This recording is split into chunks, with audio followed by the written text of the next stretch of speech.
అహోరాత్రములు తపస్సు చేసే వానర కేసరి కేసరి కుల సతి కడుపు పట్టగా జనించినాడొక అసమాన బలోద్ధతుడు సంయుతుడు అంజనాసుతుడు పవననందనుడు.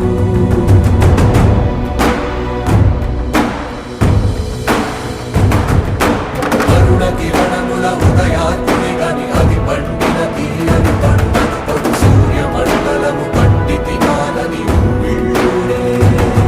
తన దేహం మాటున రవి మరుగై జగము చీకటై పోగా